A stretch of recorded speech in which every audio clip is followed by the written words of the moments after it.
was always like, it sounds like an awful idea. It sounds terrible. If you had a recording, you would have thrown it. George doesn't even want to play the rooftop. Like George doesn't want to play. You notice Paul doesn't either. Well, no, he wants to do a big show. He wants to do an amphitheater in Libya or something. He wants to do something big. He keeps saying like, if we had Brian Epstein what if we here, go out on? he would just go out on the. We would all just do it. You know, we would. The QE2 that locked on there after we get done with nowhere, you can't even escape it for 2 weeks. My favorite is like, wait a minute. They said it'll take 4 hours to get over. 4 hours, like they didn't even know how long it was going to take the ship to get there. And there's like it was like 6 hours. I think even do. I'm just saying, like that's one of the themes of the movie is that Paul doesn't have the juice to just say this is what we should do. Well, John does, and and then the hidden microphone part. John, he says to him like, "You've been the boss." Yeah, but John no longer wants to be like calling the shots. He kind of just wants to be the court jester and have fun. Looks like that, yeah. He does not really care. He doesn't really care about any kind of big show or anything like that. And George definitely doesn't want to do it. Ringo would do it, but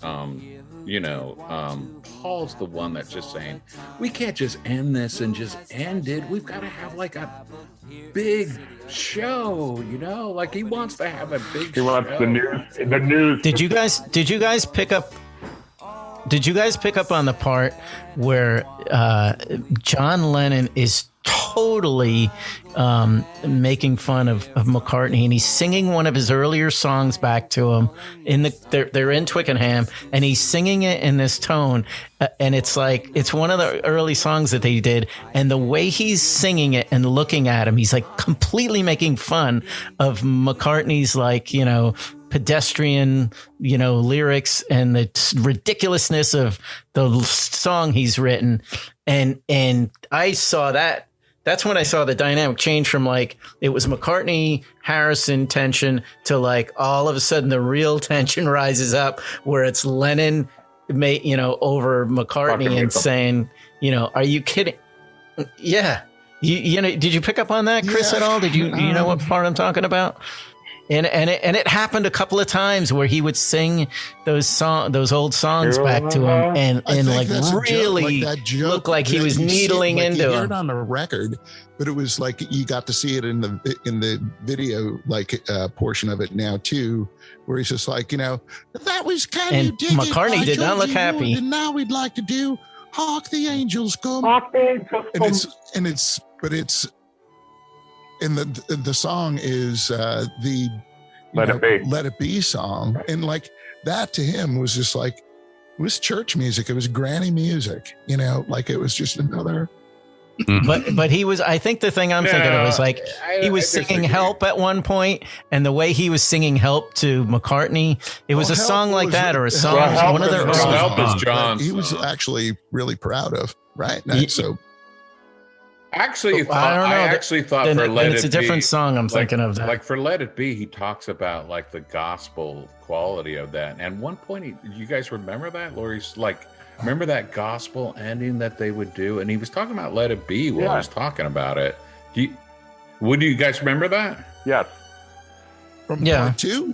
Yeah, then he was talking with I don't think he was. I don't think Billy he was, Preston in part three, on the organ. But what I'm saying is like he wasn't I think he admired Let It Be. I think he totally like thought of it as almost like a gospel song, and he talked about a gospel ending or something, and he was talking to Paul about that. I missed it. No one remembers it. I know what you're talking about. What I'm referring to is in the first episode, and it's just like, Lennon I totally get it, because like he totally would put down Paul's music as granny music, and so like, and he was doing that throughout the whole show. Like, to me, one of the other questions about the movie is like, do they put on John's comedy as entertainment value, or was it just like he did that all the time? You know what I mean? Like did they take out John's jokes as like, hey, this will be funny if we keep putting John's jokes in there? Or was John just making jokes all the time and like they couldn't help it? He was doing it all the time. I think he used it all right. I mean, he famously never counts in the song the same way twice. He's just like mugging at the camera all the time. And making those funny voices and stuff like that.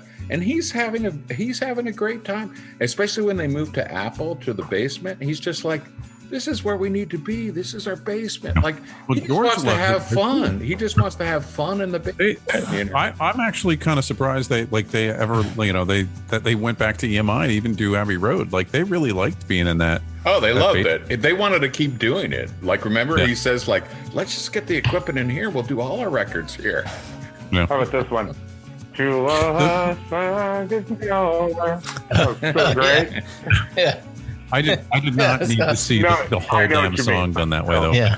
The thing that I was thinking about, though, is right. He leaves. Right, Brian Epstein dies in August. Mr. Epstein dies in August. They did call him Mr. Epstein. Yes, in August of '67. Right. So this is full 18 months afterwards, and I'm thinking, and they, just how crazy it sounds like, and they managed themselves. But if you realize it, there was nothing to manage, right? It was like, what did the Beatles actually do for the rest of their career? And it was, the Magical Mystery Tour. It was like they rented. No, well, that's what I'm saying. They did, but they didn't do anything really. They did Magical Mystery Tour. Then they had Abbey Road. They didn't have to worry about. They didn't have to find a producer. They didn't have to find songwriters. They didn't have to find a studio. They didn't need to be concerned about budget. They just literally made a couple more albums and went in record. Like, there was nothing to manage. It wasn't.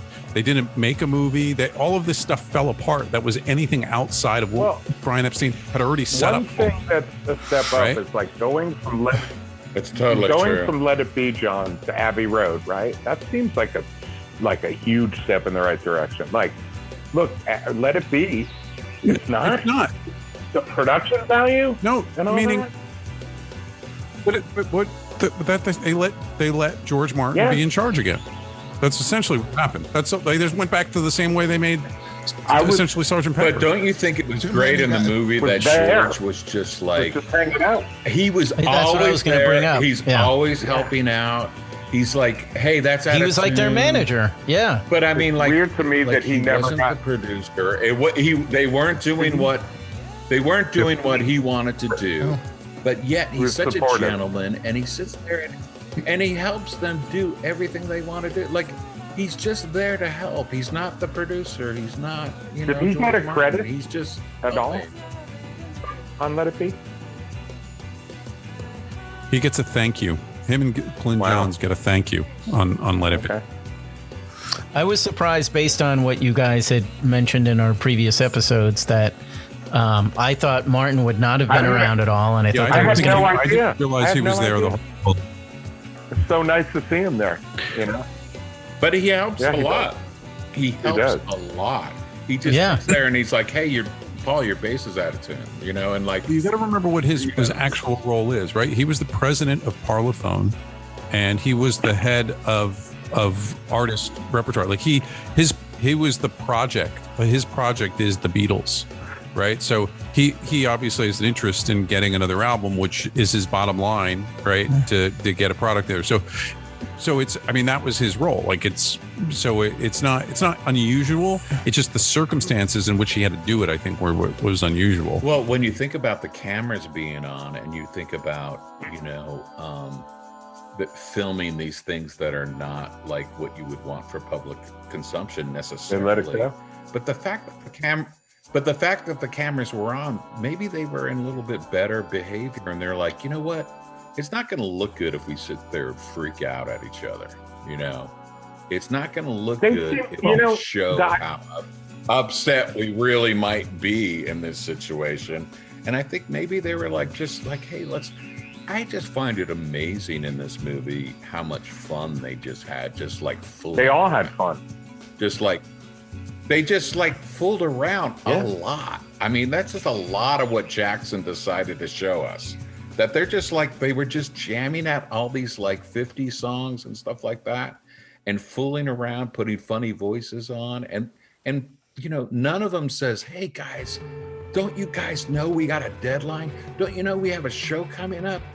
Fuck this, man. What are you doing? I think nobody says that. Nobody says that. I think Paul does it in a it does come up a little bit, charming way. But Paul goofed off as much as anyone else, man. When George leaves, and that's hard to say. That's hard to say based on he goofs off a lot. He goofs off. Yes, he does. No, yes, he does. Yes, he does. But I'm saying, you're also right. There's 60 hours of footage, so you don't know if it was like, oh, let's make sure we get more Paul balanced. That's the hard call. That's what we have to wonder. What his decisions. The other thing I thought too, John, like I have to think that when you're talking about Lennon, like he was such a non-entity in the first cut of Let It Be, that like we're going to make up for John having had almost no part of the first movie by showing like all that, you know, kind of nonsense that, you know, he was known for. Reilly, do you want to chime in? How interested I was in how George Harrison liked to eat and drink and make breaks, because I counted like 6 times in the movie. So for Mal, could you get me some cauliflower with some cheese sauce? Like, how many times did you order cauliflower with cheese sauce? He's like, you guys want to eat? Oh, you want some sandwiches? We're not going to eat this. And the drink. Because he was stoned. Breakfast. I didn't have breakfast. What were those orange things? Orange marmalade? Out?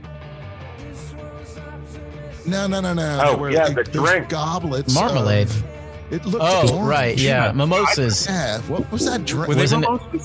Wasn't it in the morning? Didn't look like they were bubbly. I thought they didn't look bubbly. But they were. That's another theme in the movie, though, because they're all like hanging out. They're all hanging out like, hey, this is how we used to always hang out and just play and everything. But then they would throw out things that like, and they would make fun of like, and they'd be like, hey, we're rock stars. You can't say that, you know, blah, blah, blah.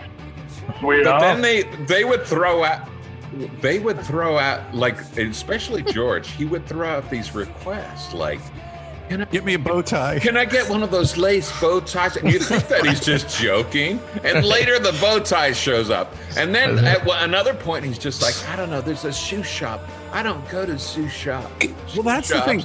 And like, so, but yeah, if someone can bring around some black leather. I thought he was. 8. I thought he was referencing Old One too.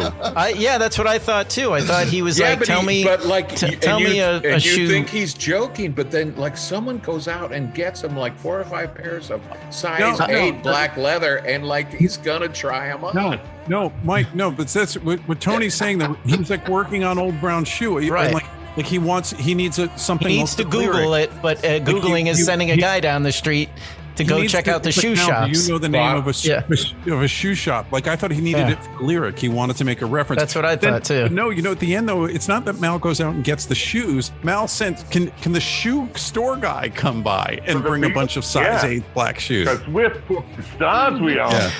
I love it. So the other thing I noticed in the first episode, I was watching Ringo the whole time, because Ringo, I love his character, and I love him because he's not in that whole dynamic of is it Paul and John or Paul and George.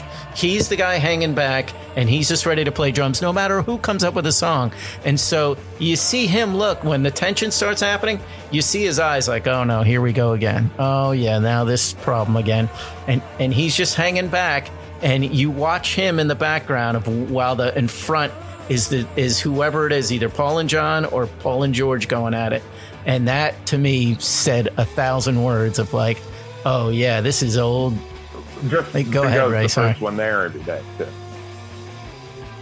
Yeah. And when his wife is there, she's like hanging back, doesn't get in the way at all. He gets 1,000% as far as I'm concerned. That guy, and also he is watching awesome. him. What's his word? Like play, like come up with the parts. And even Paul was suggesting some stuff and he would like get it right away. Oh man, incredible. Yep. He was like, they all got up and played the drums, but Ringo was the best, without a doubt. What was I forget in Get Back, he